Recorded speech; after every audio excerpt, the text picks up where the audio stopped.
দেখবেন মা, আমরা প্রতিটা মুহূর্ত মানুষ যদি দেখতে না পায়, আমরা অহরহ মিথ্যা বলতে থাকি। মনে মনে ভাবি আমি বড় চতুর, আমি যেটা বলছি কেউ যখন বুঝতে পারিনি তার মানে আমি ঠিক করেছি। কিন্তু তুমি জেনে রাখো, প্রত্যেকটি মিথ্যে কথার যে পাপ, যে সাজা, সেটা তোমার জীবনে পেতেই হবে। কারণ কেউ কিছু জানতে পারুক, আমরা তো সাধারণ জীব, আমরা কি করে বুঝবো ঠিক না বেঠিক? বুঝবে কে? যিনি এখানে আছেন। নেতাই গৌর হরি বল, হরি বল।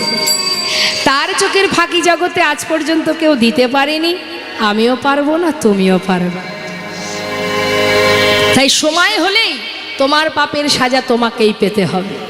তুমি মনে করছো আমি কি ভুল করলাম, আমি তো কোনো অন্যায় করিনি, কিন্তু তুমি জানো না তুমি কি ভুল করেছো। তার জন্য সাজা তোমায় পেতে হবে। তার একটা ছোট প্রমাণ দিয়ে শুনুন তাহলে। এক কারখানার মালিক, তিনি 3 তলায় বসে বসে তার কর্ম করছে, আর কর্মচারীরা নিচের ঘরে কাজ করছে। হঠাৎ মালিক তার এই কাজের জন্য আসতে কর্মসূত্রে কার সঙ্গে ফোনে কথা বলতে বলতে তার মাথাটা গরম হয়ে গেছে। মায়েরা একটু মন দেবেন, দেখুন কর্মের ফল কিভাবে পেতে হয়, ভগবান কিভাবে দেয়।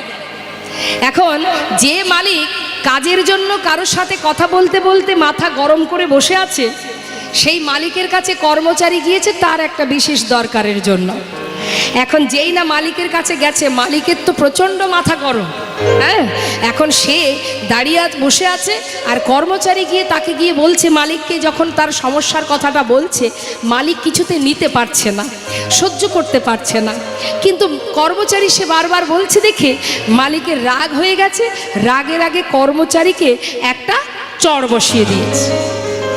আর যেই না চড় মেরেছে বাবা, কর্মচারী মনে মনে ভাবছে, আমি তো এসেছিলাম আমার দরকারে, মালিক আমাকে মারলো কেন, আমি আর কাজ করব না। সে কিন্তু অকারণে মারটা খেলো, তাই না?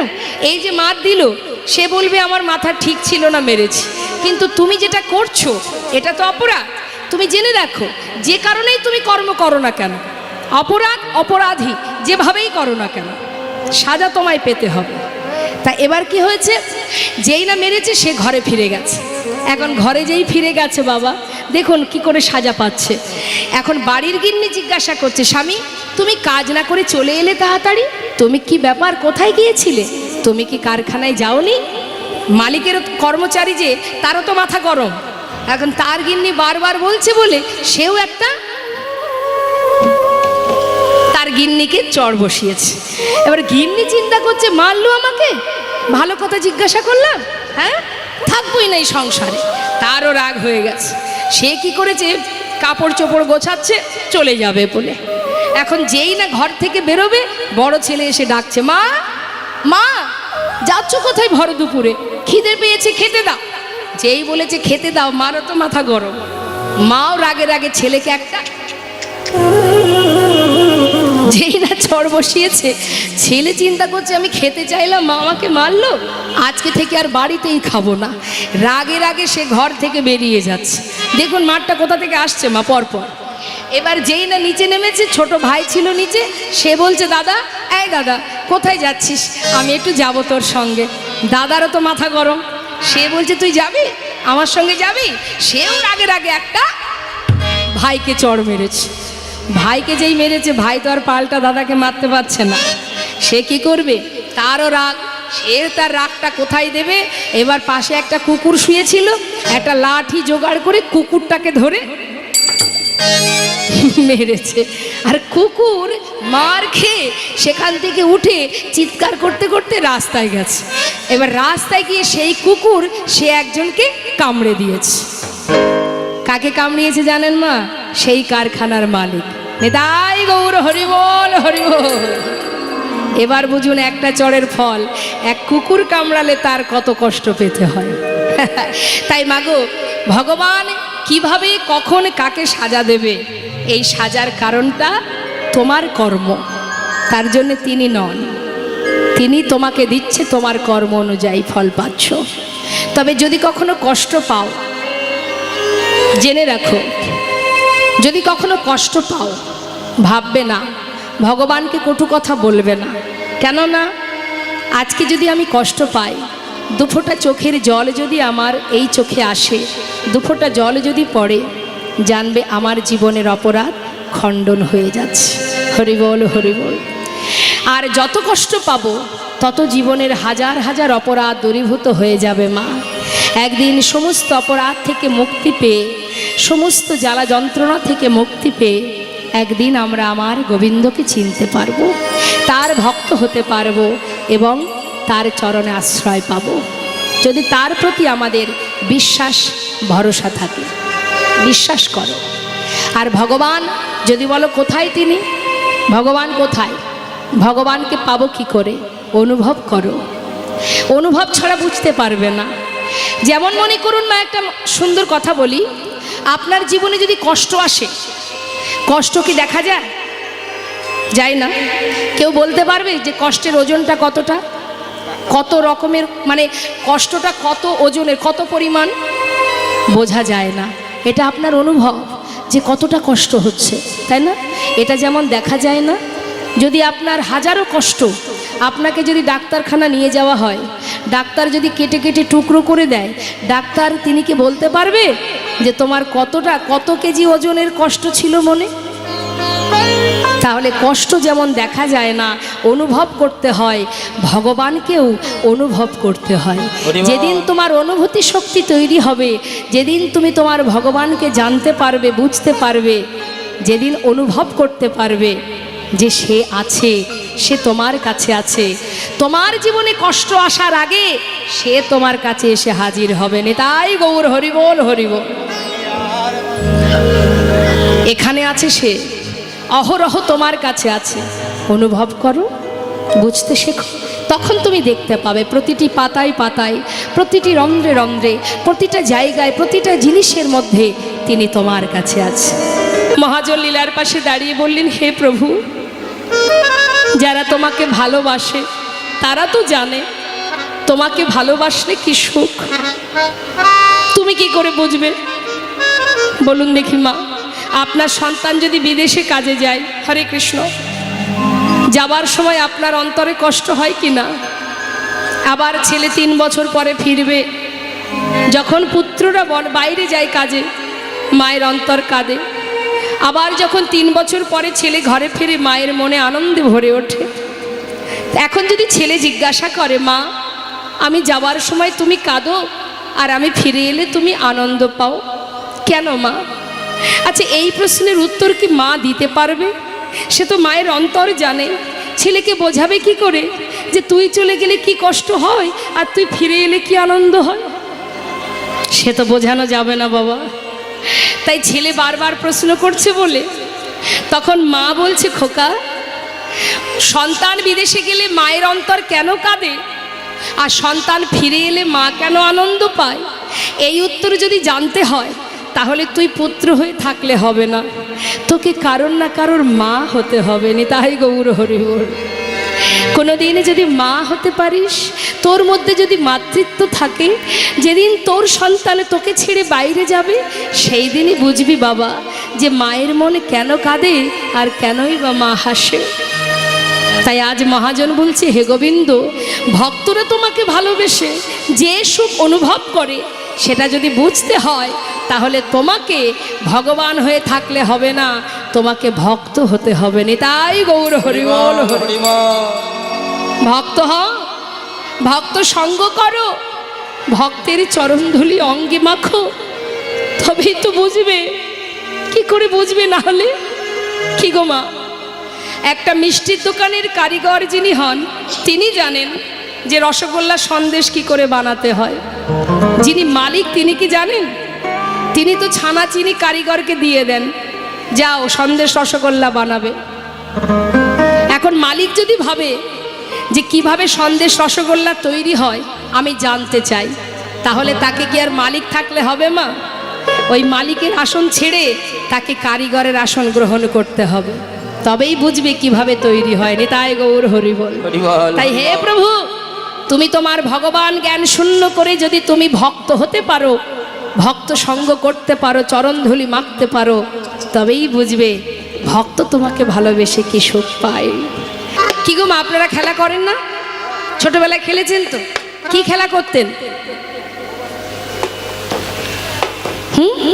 বলুন বলুন। কিতকিত খেলা করেছেন? বউ বসন্তী খেলেছেন? লুকোচুরি?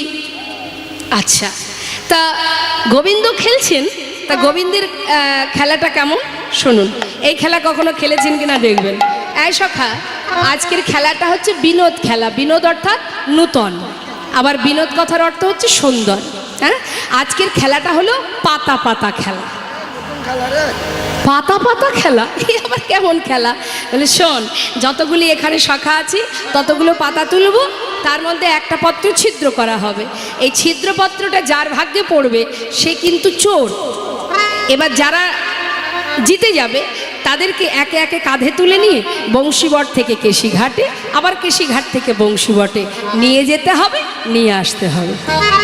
এখন সখারা বলছে, ভাই এই খেলা তো কখনো খেলিনি, নিশ্চয়ই খুব ভালো খেলা, ঠিক আছে আমরা খেলবো, তাহলে পাতা তুলে আনি। এবার সখারা গিয়ে পাতা তুলেছে মা, সবার জন্য যতগুলো সখা ততগুলো পাতা তুলেছে। কই তোলা হয়েছে? বাবা,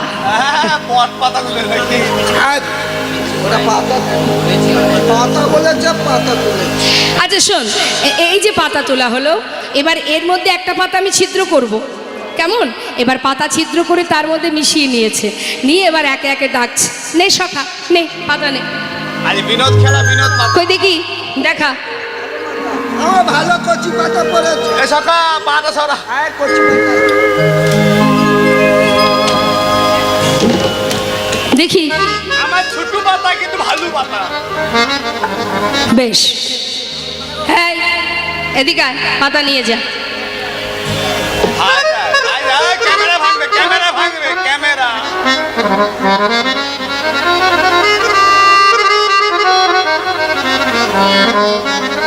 কই দেখি, হাত তোল, দাঁড়া দেখি, সবাই দেখুন তো ভালো পাতা কিনা। কই দেখি, ছিদ্র পাতা, ছিদ্র ভালো পাতা, তাহলে তোরা জিতে গেছিস। হ্যাঁ, তাহলে সবারই যদি ভালো পাতা পড়বে, ছিদ্রপত্রটা কার? তাই তো, কার ভাগ্যে পড়লো রে? এ কানাই, সবারই তো পাতা দেখলাম ভালো পাতা, কিন্তু তুই দেখাচ্ছিস না কেন? তোর পাতা কই? দেখা ভালো করে, ওই তো ঘুরে দেখাচ্ছিস। আমার এই দেখ, এই দেখ ভালো পাতা। হাতে করে লুকাইছিস, ওরকম হবে না, ভালো করে দেখা। ওই তো কানাইয়ের ছিদ্র পাতা পড়েছে আজকের খেলাতে। কানাই চোর, কানাই চোর, কানাই চোর। যেই না বলেছে মা কানাই চোর, সখারা একসাথে বলে উঠলেন, ও কানাই তুই বিনে চোর কে হবে ভাই? তুই বিনে চোর কে হবে ভাই? তুই বিনে চোর কে হবে ভাই? চোর কে হবে? তুই বৃন্দাবনের ননি চোরা, তুই বিনে চোর কে হবে ভাই? বৃন্দাবনের ননি চোরা, তুই বিনে চোর কে হবে ভাই? এই আমি চোর। হ্যাঁ হ্যাঁ, তুই চোর, চোর চোর চোর। চোরকে চোর বলে কি বলবো? হ্যাঁ, তুই চোর। যাদের জন্য ঘরে ঘরে ননি চুরি করে নিয়ে এসে এদেরকে খাওয়াই, কি মা দেখবেন ব্রজমাইরা গোবিন্দকে কোলে বসিয়ে ননি খাওয়ায়, কিন্তু সখাদের তো কেউ দেয় না, তাই গোবিন্দ নিজে চুরি করে ওদের জন্য, আর ওদের জন্য চুরি করতে করতে আজকে নিজেই চোর হয়ে গেছে। কিন্তু চোর তুই, চুরি করে আনিস তাই আমরা খাই, কিন্তু চোর তুই। আরে চোরের শিরোমণি। যাদের জন্য করি চুরি তারাই বলে চোর, চোর। আরে কাঁধে উঠবি, কাঁধে উঠ, তাতে চোর বলার কি আছে? তা চোরকে চোর বলবো না তো কি সাধু বলবো মা, বলুন তো? আচ্ছা ঠিক আছে, আজকের খেলায় আমি চোর। কেন মা গোবিন্দ আজকে এই খেলা খেলছেন? তিনি যেটাই করেন তার পিছনে তো অবশ্যই কারণ আছে মা, কারণ ছাড়া তিনি কিছু করেন না। ভগবান আজকে অপূর্ব এই খেলাটা খেলছেন, তিনি মনস্থির করেছেন আজকে এই খেলা খেলবেন। কেন?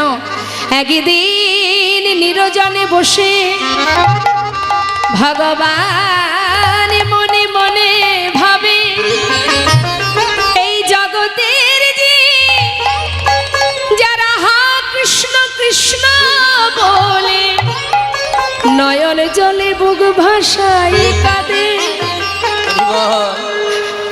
যারা আমার চরণে পাবার লাগে যুগে যুগ ধরে জনে বঙ্গল জঙ্গলে বসে ধ্যান তপস্যা করে। কেন করে এরা? কি সুখ পায় এরা বনে জঙ্গলে তপস্যা করে, যুগ যুগ ধরে সাধনা করে আমাকে পাওয়ার জন্য, আমার চরণ পাওয়ার জন্য। ধুলায় গড়াগড়ি দিয়ে কাঁদে, ফুল তুলসী চরণে দিয়ে কৃপা করো বলে কাঁদে। কেন আমাকে ভালোবেসে এরা কি সুখ পায়? তাই আজ আমার গোবিন্দ ঠিক করেছেন আমি ভক্ত চরণ সেবা করব, চরণ সেবা করে দেখব চরণ সেবায় কি আনন্দ। তাই তো আজকে সুন্দর খেলা, কে বুঝবে তার মহিমা। সখারা সবাই মিলে কাঁধে উঠেছে। এখন কানাই বলছে ধীরে ধীরে ওঠ, একে একে ওঠ, একসাথে কি করে পারবো?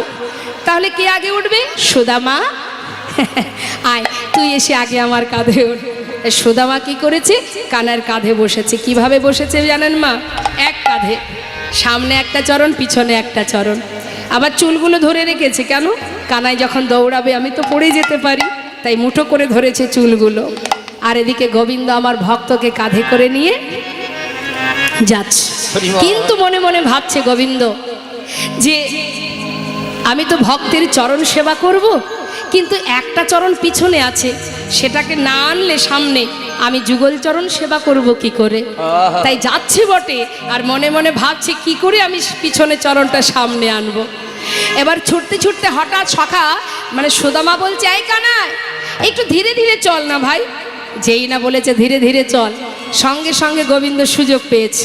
বলছে হ্যাঁ কাজ কর সুদামা, পিছনে চরণটা আমার সামনে দে, তাহলে কি হবে? তোর দুটো চরণ আমি দু হাত দিয়ে চেপে ধরবো, আর তুইও পড়বি না, আমারও কোনো ভয় থাকবে না। বেশ বেশ। সখা সখ্য প্রেম যেই না বলা, একটা চরণ সামনে দিল। ভগবানের বুকের ওপরে ভক্তের যুগল চরণ দুলছে মা। চরণ দুটো বুকের মধ্যে চেপে ধরেছে, দু হাত দিয়ে বুকের মধ্যে চেপে ধরে তার মনের যে স্বপ্ন ছিল ভক্ত চরণ সেবা করবে, সেই স্বপ্ন পূরণ করছে। কাঁধে করে নিয়ে যাচ্ছে। সুদামারে লইয়া কৃষ্ণ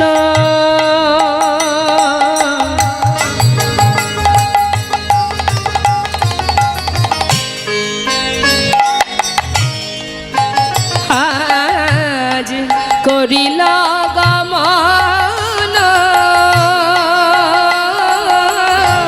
সুদামারে লইয়া কৃষ্ণ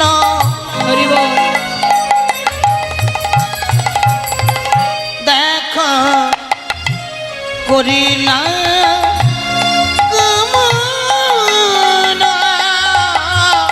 একটা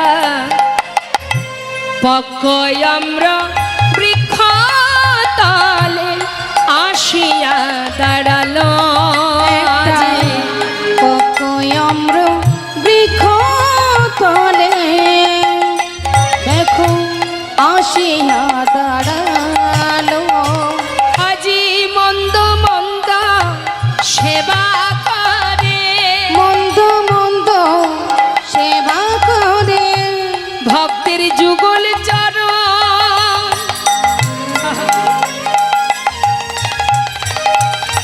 হৃদয়ে ধরে মন্দ মন্দ সেবা করে। ভক্তের যুগ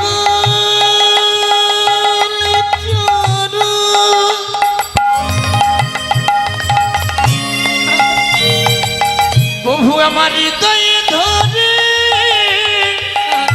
মন্দ মন্দ সেবা করে। আজ নয়নে জলে চরণ ধোয়ায় দিয়ে মন্দ মন্দ সেবা দুটি করে। নয়নে জলে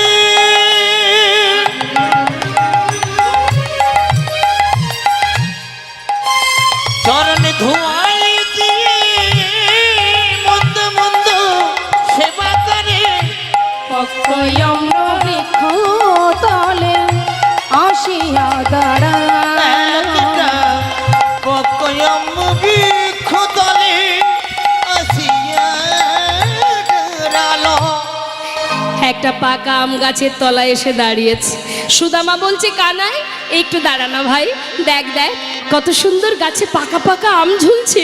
দাঁড়া, একটা আম পারবো, তুই আমি দুইজনে খাবো, তারপরে আবার যাব। হরিবল। বল হরি বল। বলতে না বলতেই বাবা হঠাৎ দেখছে তার চরণে ফোঁটা ফোঁটা জল পড়ছে। কি ব্যাপার, পায়ে জল পড়ছে কেন? আকাশে তো কোনো মেঘ নেই, বৃষ্টিও নেই, তাহলে পায়ে কেন জল? তবে কি ভাই কানাইয়ের কষ্ট হচ্ছে? সে কি কাঁদছে? কানাই, আমার পায়ে জল এলো কি করে রে? কানাই বলছে, তা তো জানি না সুদামা। জানিস না মানে? একটু নামিয়ে দে তো দেখি। নামিয়ে দে বলছে। গোবিন্দ খুব চতুর তো মা, চতুরতা করে বলছে, জানিস সুদামা, এই যে গাছের তলায় আমরা দাঁড়িয়ে আছি না, আমার মনে হয় ওই গাছের পাতা থেকে না জলের ফোঁটা পড়ছে। না না, তা তো হয় না। দাঁড়া, কি করেছে মা, গাছ থেকে একটা পাকা আম ছিঁড়েছে। পাকা আম ছিঁড়ে নিচে নেমেছে, নেমে কি দেখছে, ভাই কানার চোখে জল। কানাই, তুই কাঁদছিস ভাই? তুই তো জানিস এই বৃন্দাবনে আমাদের জীবনে যে কষ্ট যে দুঃখই আসুক, আমাদের কোনো দুঃখ নেই তাতে। আমরা যে তোর সুখে সুখী, তুই কাঁদলে আমরা কি করে থাকবো বল? আজকের খেলা তো তুই বললি করতে, এ তো তোরই সিদ্ধান্ত। কেন তুই এ খেলা খেললি বল? যে খেলাতে তোকে কষ্ট পেতে হয়। আর খেলবো না ভাই। এই দেখ কত সুন্দর একটা পাকা আম, দেখলে যেন মনে হয় এই আমটা এই বৃন্দাবনে তোর জন্যই সৃষ্টি হয়েছে। জানিস কানাই, আমার না একটা বহুদিনের স্বপ্ন আছে, সেটা আজ পূর্ণ করব। কেউ তো নেই, তুই আর আমি আছি। কি কি স্বপ্ন কানাই? এই যে আমটা, এটা আগে আমি খাবো। আমি একটুখানি খেয়ে দেখব এটা টক না মিষ্টি। যদি দেখি মিষ্টি ফল, আমি একটু খেয়ে তারপরে তোকে দেব। কেন জানিস, ওই যে কংস রাজা, দুষ্ট রাজা, না জানি কোন ফলে বিষ মিশিয়ে রেখেছে। তোর যদি কিছু হয় তাহলে আমরা কি নিয়ে বাঁচব? যদি আমরা মারা যাই, তুই আমাদের বাঁচাতে পারিস, কিন্তু ওরে কানাই, ওরে আমার প্রাণের ভাই, তোর যদি কিছু হয়ে যায় আমরা তোকে বাঁচাতে পারবো না। তাই আগে আমি খাবো, যদি দেখি ভালো তবে তোকে দেব। তবে তুই যেন পুরোটা খাবি না, একটু আমার জন্য রাখবি। কেন জানিস, তোর বদনের উচ্ছিষ্ট আমি সেবা করতে চাই। মাগো, ভগবানকে কোনো ভোগ নিবেদন করলে যখন সেটা প্রসাদ হয়, বলুন আপনারাই তো ভক্ত, সেই প্রসাদ কতটা তৃপ্তিময় হয়। তাই ভক্তের বাসনা ভগবানের এঁঠো বদনে দিয়ে সেবা করবে। তাই সুদামা বলছে, কানাই, আমি তোর ওই উচ্ছিষ্ট খেতে চাই। কানাই বলছে, কেন আমার এঁঠো খাবি কেন? গাছের ফল তো মিষ্টি, আমার এঁঠো, আমার মুখের এঁঠো খেতে চাবি কেন? বলছে, ভাই তোর এঁঠো বড় মিঠো লাগে ভাই রে কানা,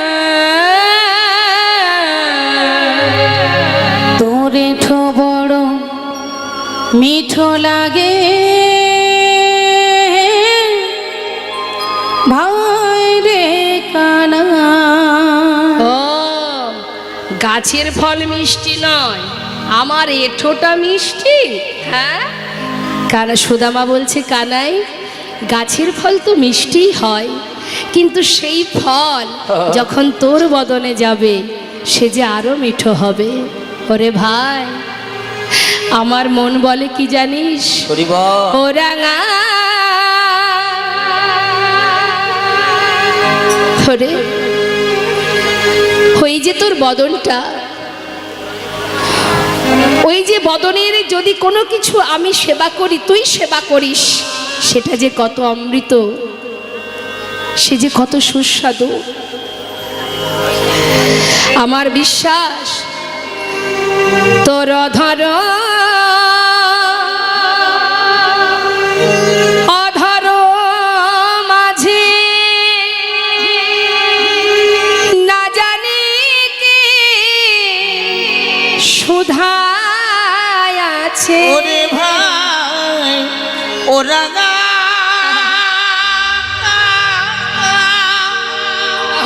ওই অধর মাঝে আর না জানি কি সুধা আছে। তাই খেতে খেতে আমার মুখ হতে তোকে দিতে হলো ভাই। তোরে তোরে যেন মিঠো লাগে হরি গো। ভাই রে কানা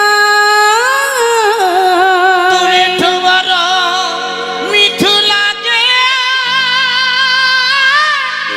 ভাই রে কানা। মা, গোবিন্দ তো কম চতুর নয়, ভক্তকে কিভাবে পরীক্ষা করছে দেখুন। সুদামা, তুই 2 বার খাবি আর আমি 1 বার খাবো? আগে খেয়ে আমাকে দিবি, আবার শেষে তোকে দিতে হবে? তা তো হবে না ভাই। আমাকে যদি তোকে দিতেই হয় তাহলে বিনিময়ে তোকে কিছু দিতে হবে। আচ্ছা বল তুই কি নিবি? হ্যাঁ, কি চাস বল? দেখ আমার কাছে তো কিছু নেই কানাই। এই যে আমার মা ঘর থেকে আসার সময় আমার সারা গায়ে কত গহনা পরিয়ে দিয়েছে। ভাই, দেবার মতো বনে আর কি আছে বলে? এইগুলো তুই নিয়ে নে, সব কিছু নিয়ে নে, কিন্তু তোর উচ্ছিষ্ট আমায় দে ভাই। হরি বল হরি বল। এই উপহার নাও আমি খাইয়া আমাকে দাও। ভাই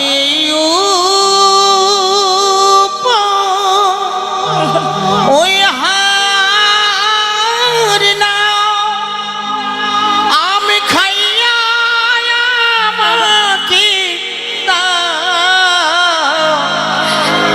গোয়ে দাস উদ্ধবের বুকে, আহায় দাস উদ্ধবের মনে, সে যে কিছু পেতে চায়। তোরে বড় মিঠো লাগে ভাই রে কানা মিঠু লাগে ভাই রে কানা। মনের আনন্দে কানাই আর সুদামা দুজনে অম্র সেবা হলো। তারপর আবার কানাইকে নিয়ে ফিরে এলো। আর খেলবো না ভাই, যে খেলায় তোকে কাঁদতে হয়, চল। সঙ্গে করে নিল। কত আনন্দ বৃন্দাবনে, প্রতিদিন সখাদের নিয়ে নানাবিধ লীলা নানাবিধ খেলা করে। কিন্তু হঠাৎ হলো কি মা, গোটা বৃন্দাবন অন্ধকারে ছেয়ে গেল। কেন? কংস মহারাজ অক্রূরকে পাঠিয়ে দিল রথ দিয়ে। কেন? কানাই বলাইকে ধরে নিয়ে যাওয়ার জন্য। তাদেরকে প্রাণে বধ করবে, প্রাণে মারবে বলে অক্রূর রথ নিয়ে চলে এলো বৃন্দাবনে। আসা মাত্রই 2 জনকে তুলে নিয়ে চলে গেল। যেই না 2 ভাইকে নিয়ে চলে গেল, গোটা বৃন্দাবন কানাই বলাই হারা হয়ে সমস্ত খেলা, সমস্ত লীলা, সমস্ত সুখ সর্বস্ব অন্ধকারে ছেয়ে গেল। এদিকে সুদামার অবস্থা কি? সে যে নিজের প্রাণের থেকে কানাইকে বেশি ভালোবাসে।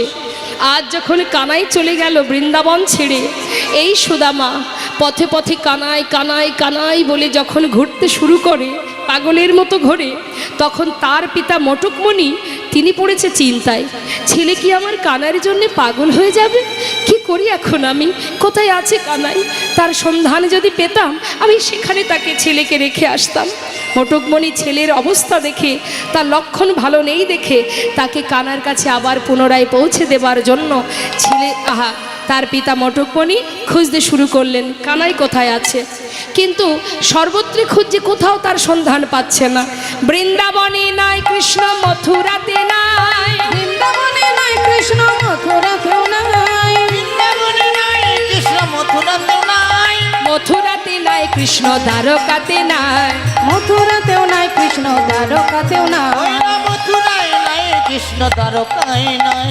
কোথায় বা আছে সে, কোথায় বা আছে সে, কোথায় বা আছে ওই সে, না কোথায় বা আছে সে, সুদামার প্রাণ কানাই কোথায় বা আছে সে, সুদামার প্রাণ কানাই কোথায় বা আছে ওই সে, না মথুরাতে নাই কৃষ্ণ, দ্বারকায় নাই। মথুরাতেও নাই কৃষ্ণ, দ্বারকাতেও নাই।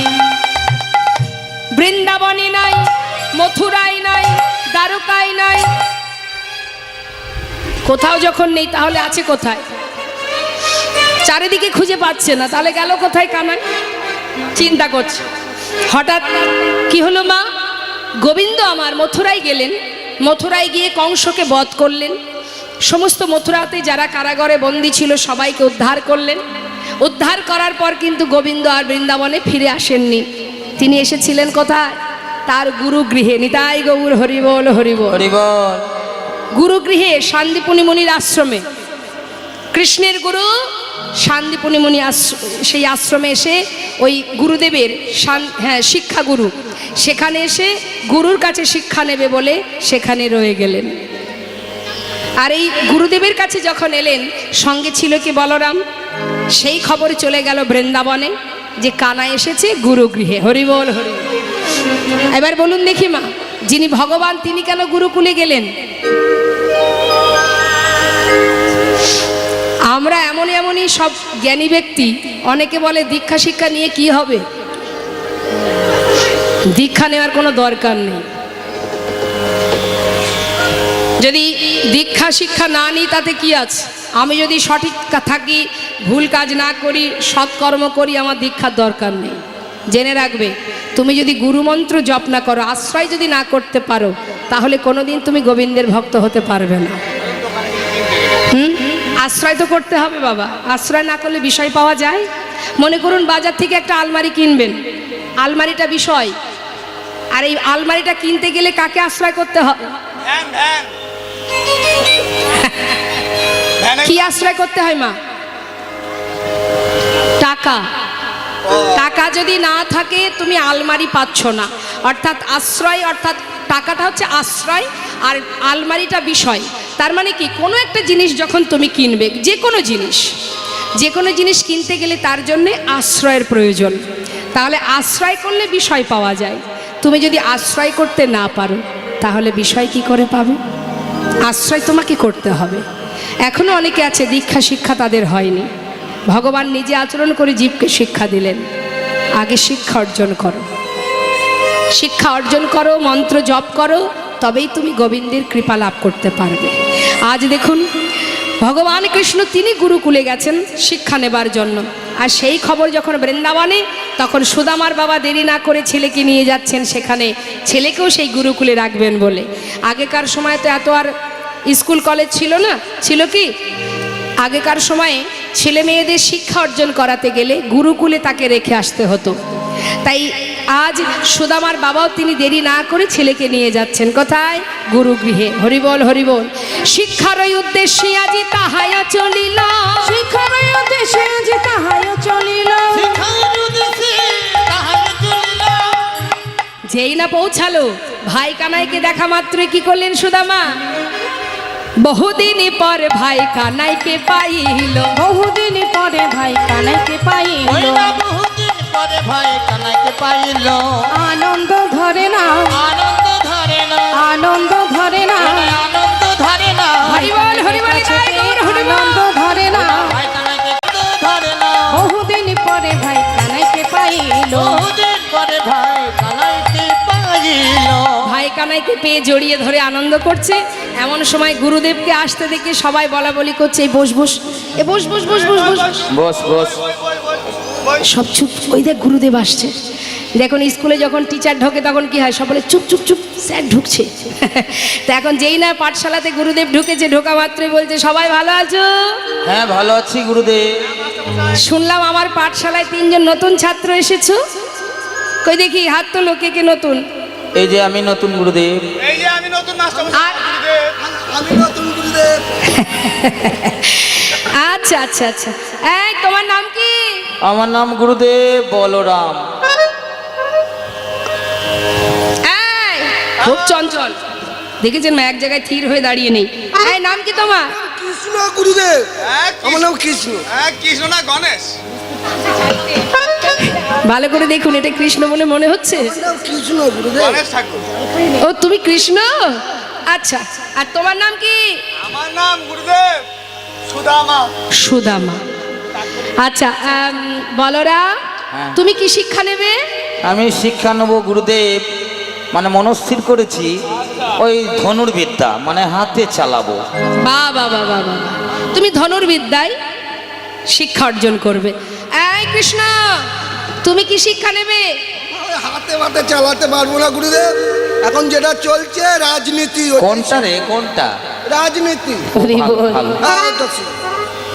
গোবিন্দ বলছি গুরুদেব, আমি ওই ধনুর্বিদ্যা, গদাবিদ্যা, বেদবিদ্যা শিখবো না, আমি রাজনীতিবিদ্যা শিখবো। হরি বল হরি বল। আর তুমি কি শিখবে সুদামা? আমি বেদ অধ্যয়ন করবো গুরুদেব। বাহ বাহ বাহ। তুমি বেদ অধ্যয়ন করবে। দেখো, যারা বেদ অধ্যয়ন করে মা, তাদের বলা হয় বিপ্র, আর ব্রহ্ম জানন্তি ব্রাহ্মণ।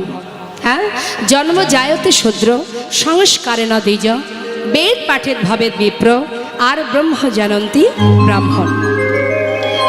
এই যে ব্রাহ্মণ, দেখবেন এখানে হয়তো অনেকেই আছেন, ব্রাহ্মণদের যে অঙ্গে যে পৈতেটা থাকে না, ওই পৈতেতে 9টা সুতো থাকে।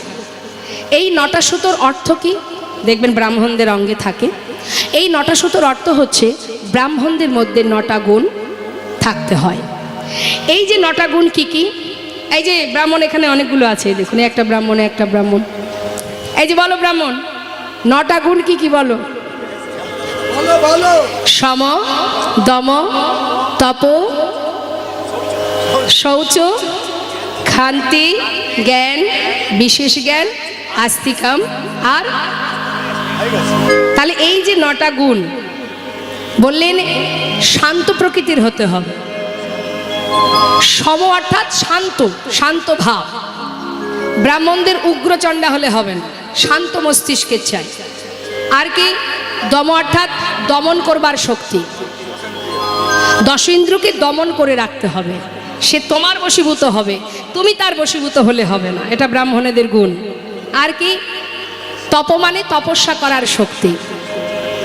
শৌচ মানে বাবা পবিত্রতা, ওপরে সাবান দিলে ওপরটা পরিষ্কার হবে, কিন্তু পবিত্রতার অর্থ হচ্ছে ভিতরটা পরিষ্কার করতে হবে। নিতাই গৌর হরি বল।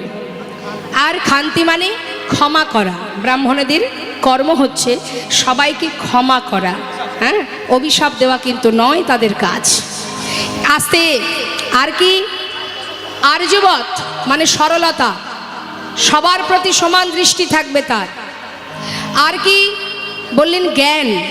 জ্ঞান অর্থাৎ যারা ব্রাহ্মণ হয় তাদের কিন্তু অনেক শ্লোক উচ্চারণ করতে হয়, যার কারণে তাদের জ্ঞান অর্থাৎ বিদ্যার প্রয়োজন। আর যখনই তুমি বিদ্যা অর্জন করবে, যে জ্ঞান অর্জন করবে, তখন তোমার বিশেষ জ্ঞানের অধিকারী হতে পারবে। আর আরেকটি লাস্টেরটা কি আছে? শেষেরটা হলো আস্তিকাম, ভগবানের প্রতি একনিষ্ঠ ভক্তি। তাই গৌর হরি বল হরি বল। তাহলে এতগুলো গুণ ব্রাহ্মণদের মধ্যে থাকতে হবে, তবেই সে ব্রাহ্মণ। হ্যাঁ, তাই আজ এই যে বেদ অধ্যয়ন করছে সুদামা, 4টে বেদ। 4টে বেদ কি কি মা? ঋক, সাম, যজু, অথর্ব। এর আবার 2টো ভাগ আছে, কর্মকাণ্ড, জ্ঞানকাণ্ড। কর্মকাণ্ড অর্থাৎ যেটা দেখবেন যজ্ঞ করার সময় আমরা যে অধ্যয়ন করি, যে মন্ত্র পাঠ করি, সেটাকে বলে কর্মকাণ্ড। আর জ্ঞানকাণ্ড যেটা পরমেশ্বর ভগবান লাভ করার জন্য যে অধ্যয়ন করা হয়, সেগুলোকে বলা হয় জ্ঞানকাণ্ড। তা সুন্দরভাবে গুরুদেব সবাইকে শিক্ষা দিচ্ছে, ছোট ছোট শিশুদের ভগবানকে শিক্ষা অর্জন করতে করতে হঠাৎ এক সময় গুরুমা তাদেরকে ডাকলেন, সুদামা, এই সুদামা, সুদামা কিন্তু একটু শান্ত প্রকৃতির মা। সুদামা বেদ অধ্যয়ন করেন তো, গুরুদেব বলেছে সুদামা যে শিক্ষা তুমি অর্জন করছো এর প্রথম কাজ হলো তুমি কখনো বদনে মিথ্যা কথা বলতে পারবে না। হ্যাঁ, এই যে ব্রহ্মত্ব জ্ঞান অর্জন করছো, এই যে বেদ অধ্যয়ন করছো, বেদ পাঠ করছো, তোমার বাক্য ব্রহ্ম, অর্থাৎ এই বদনে কখনো মিথ্যা বলবে না। হ্যাঁ, মিথ্যার প্রতি কোনো আপোষ হবে না। কেমন? তা এখন সুদামা এত শান্ত প্রকৃতির ছেলে, গুরুমা তাকে খুব ভালোবাসে। তা সুদামাকে বলছে, সুদামা যাও বন থেকে কিছু কাঠ কুড়িয়ে নিয়ে এসো। শুধু শিক্ষা নিলে হবে? যাও কিছু কাঠ কুড়িয়ে আনো। হরি বল হরি বল। এখন যেই না পাঠাচ্ছে এমন সময় কানাইকে বলছে, কানাই সুদামা কেন একা যাবে, তুইও সঙ্গে যা। সুদামার আঁচলে কিছু ভিজে ছোলা দিয়েছে আর বলেছে যদি খিদে পাই তবে কানাইকে দিয়ে সমান সমান ভাগ করে খাবি, কেমন? যা। এই বলে দুইজনকে পাঠিয়েছে। সুদামার আনন্দ ধরছে না, কেন? কাছে যে কানাই আছে, মনের আনন্দে যাচ্ছে। কৃষ্ণ আর সুদামারে পাঠাইল বনে, কৃষ্ণ আর সুদামারে পাঠাইল বনে, কৃষ্ণ আর সুদামারে পাঠাইল বনে, কাটা নিতে চলে তারাই আনন্দিত মন, ওই না কাটা নিতে চলে তারা আনন্দিত মনে, কাটা নিতে চলে তারাই আনন্দিত মন, কাটা নিতে চলে তারা আনন্দিত মন। ওই না আনন্দ ধরে না, আনন্দ ধরে না, আনন্দ ধরে না, আনন্দ ধরে ওই না, না কৃষ্ণ আর হরিবল হরিবল নাই গৌর হরিবল। কৃষ্ণ আর সুদামারে আনন্দ ধরে ওই না, না কাটা নিতে চলে তারা আনন্দিত মনে। কাটা নিতে চলে তারা আনন্দিত মনে। যেই না বনে পৌঁছালো, কাঠ কুড়াতে কুড়াতে কি হলো, হেন কালে হইল তাহার ঝড় ভয়ঙ্কর, ঝড় ভয়ঙ্কর, চারিদিকে ভরিল ঘন অন্ধকার, চারিদিকে ভরিল ঘন অন্ধকার। দেখতে দেখতে কি হলো মা, গোটা বনের মধ্যে অন্ধকার হয়ে গেল। আর কানায় সুদামা কেউ কাউকে কাছে পাচ্ছে না, কে কোথায় হারিয়ে গেছে। চিৎকার করে ডাকছে, সুদামা কানা সুদামা কানা সুদামা। কানা। ছুটতে ছুটতে একে অপরকে জঙ্গলের মধ্যে খুঁজতে খুঁজতে যেই না কানাইকে দেখেছে, এমন সময় উপরে তাকিয়ে দেখছে যে একটা ডাল কানাইয়ের কাঁধে এসে পড়বে। ছুটে গিয়ে সুদামা কানাইকে জড়িয়ে ধরে, যেই না জড়িয়ে ধরেছে আর সেই ডাল ভেঙে পড়েছে সুদামার পিঠে। কানাইকে বাঁচিয়ে তুলেছে সুদামা। কানাই বলছে, বন্ধু এত বড় গাছের ডাল ভেঙে পড়লো, হরিবল হরিবল। আর সকল কষ্টটা তুই একাই ভোগ করলি। এত ভালোবাসিস তুই আমায়। সুদামা বলছে, কানাই রে তুই বুঝবি না আমি তোকে কত ভালোবাসি। যত সময় আমার দেহে প্রাণ আছে তোর অঙ্গে এতটুকু আঁচল লাগতে দেব না ভাই।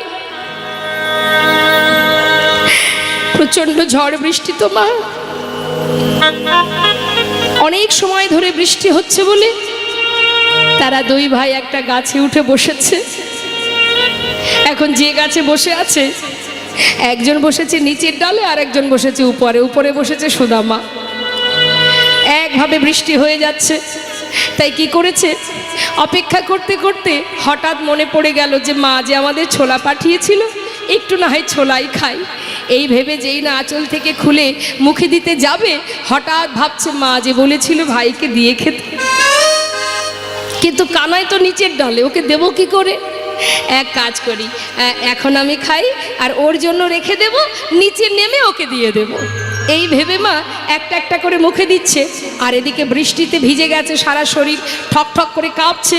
আর যখন একটা একটা করে মুখে দিচ্ছে তার মধ্যে দুটো একটা করে নিচে পড়ে যাচ্ছে। আর যখন পড়ছে, কিভাবে পড়ছে, কানাই যে ডালে বসে আছে তার চোখের সামনে দিয়ে ছোলাগুলো পড়ছে নিচে। কানাই মনে মনে ভাবছে কি ব্যাপার, সুদামে কি তাহলে ছোলা খাচ্ছে? মা যে বলেছিল আমায় দিয়ে খেতে, ও তো আমায় দিল না, একা একা খাচ্ছে। কিছুক্ষণ পর গোবিন্দ তো খুব চতুর মা, বলছে, হ্যাঁ রে এই সুদামা বন্ধু, হ্যাঁ বল, আমার না প্রচণ্ড খিদে পেয়েছে, তোর কাছে মা যে ছোলা দিয়েছিল আছে, দে না। সুদামা বলছে দাঁড়া দাঁড়া দিচ্ছি। হঠাৎ তাকিয়ে দেখছে কি মা, একটা ছোলাও আর নেই। ওরে কি বাবা। সর্বনাশ! এখন উপায়, ওকে বলবোটা কি? আমি তো একটা দুটো হলেও খেলাম, ওকে তো দিতে পারলাম না। এখন কি করি, আমি কি বলবো? চিন্তা করছে না না, ওকে যদি বলি আমি খেয়েছি, ওকে দিতে পারিনি, পড়ে গেছে, ও কষ্ট পাবে। হঠাৎ সুদামা চতুরতা করে বলে উঠলেন, জানিস কানাই, ওই যে বনে যখন কাঠ কুড়াচ্ছিলাম না, নিশ্চয়ই গাছের ডালে আমার এই আঁচলটা বেঁধে গিয়ে সব ছোলা পড়ে গেছে, একটা ছোলাও আমার আঁচলে নেই। যেই না বলেছে সুদামা, গোবিন্দ চিন্তা করছে, তাহলে সুদামা তুই নিজে বসে বসে ছোলা খাচ্ছিস আর আমায় তুই মিথ্যা বলছিস? বেশ, তবে তুইও জেনে রাখ, এই যে তুই মিথ্যা বললি, এর সাজা কি হতে পারে তুই জানিস না। হরি বল হরি বল। আমার হিয়ার মাঝে বিশ্বকবি রবীন্দ্রনাথ ঠাকুর বলেছিলেন, লুকিয়েছিলে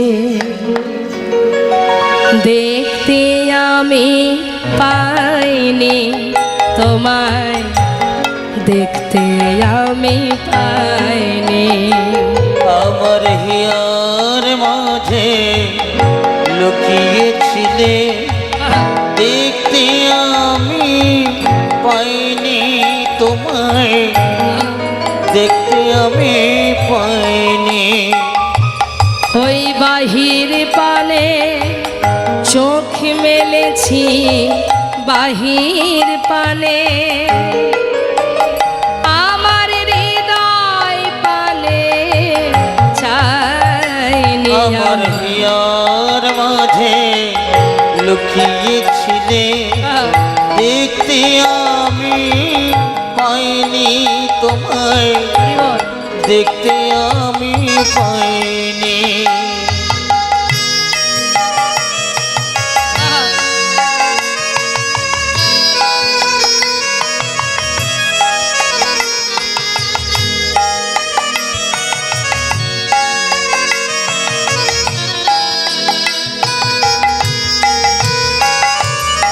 আমার সকল ভালোবাসায় সকল আঘাত সকল আশায়, আমার সকল ভালোবাসায় সকল আঘাত সকল আশায়।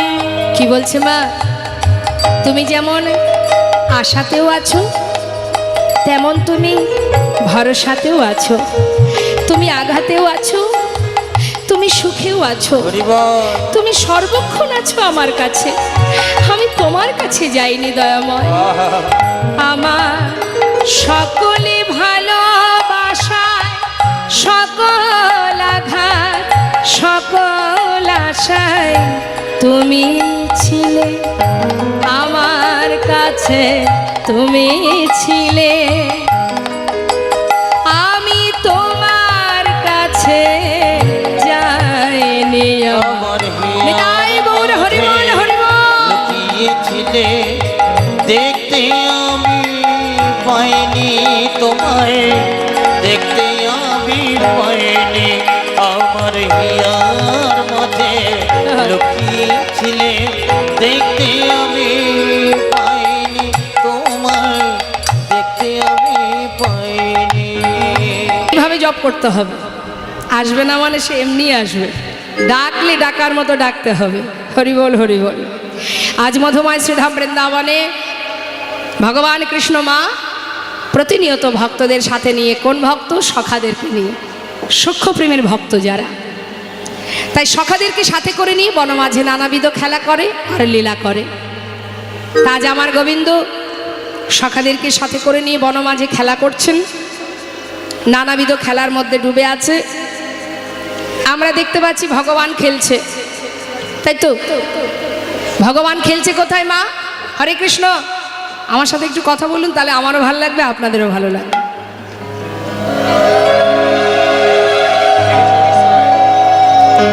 জেনে দেয়। তা আমরা দেখছি ভগবান কোথায় খেলছে মা? বৃন্দাবনে সখাদের নিয়ে। তাই তো, ছোট্ট বালক সেজে। তাহলে বাবা, এই যে খেলা তিনি খেলছেন, এটা তো চোখে আমরা দেখতে পাচ্ছি বৃন্দাবনে খেলা করছেন। আর যিনি চোখের আড়ালে খেলছেন, কে সে? গোলক ধামে বসে অনাদি আদি গোবিন্দ ভগবান, যিনি এই বিশ্ব ব্রহ্মাণ্ডটাকে নিয়ে খেলা করছে, তাই তো, তিনি খেলাচ্ছেন আর আমরা খেলছি।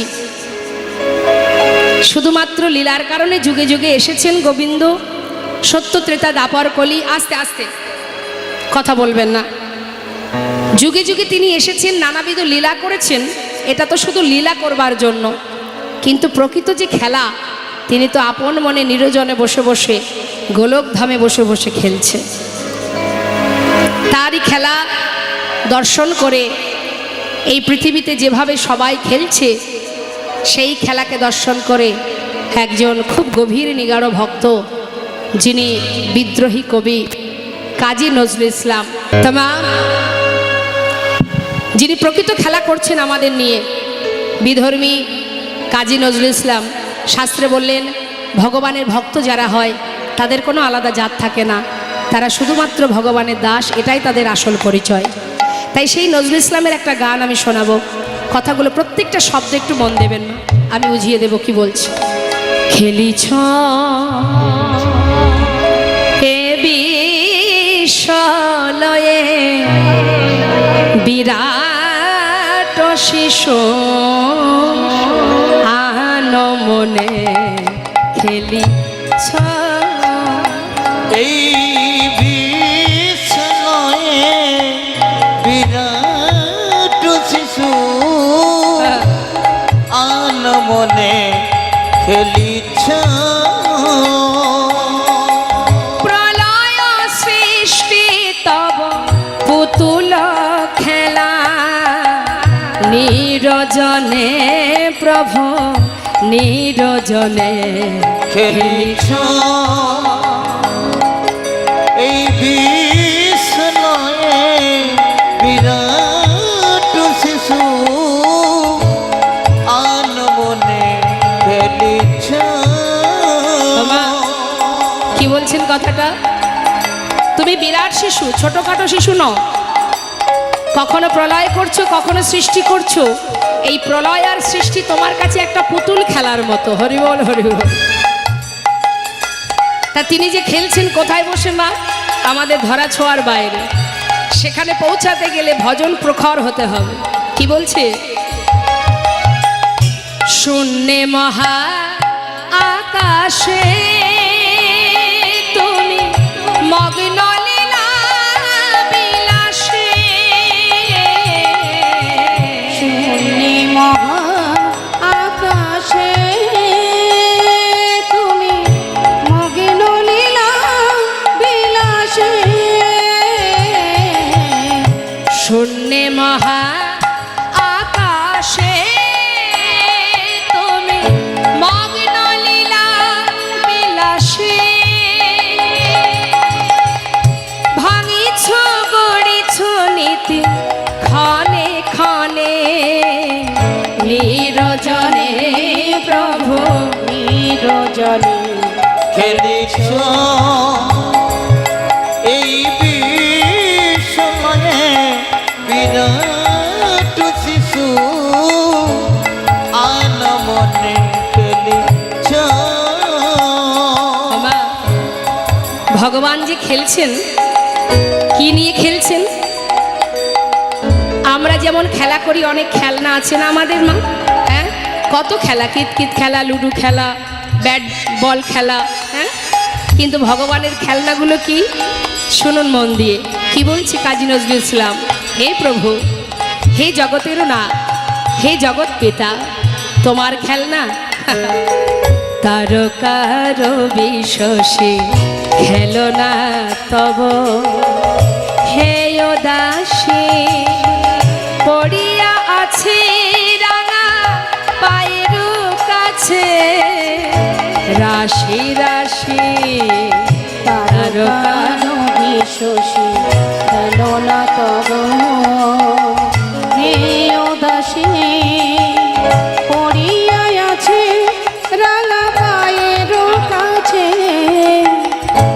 রাশি রাশি নিত্য তুমি হে উদাস সুখে দুঃখে নিত্য তুমি হে উদাস সুখে দুঃখে অবিকার নিত্য তুমি হে উদাস সুখে দুঃখে হাসিছ খেলিছ তুমি আপন সনে নিরজনে প্রভু নিরজনে খেলিছ এই তাই গৌর হরিবল হরিবল বিরাট শিশু আনমনে খেলিছ এই বিষ লয়ে বিরাট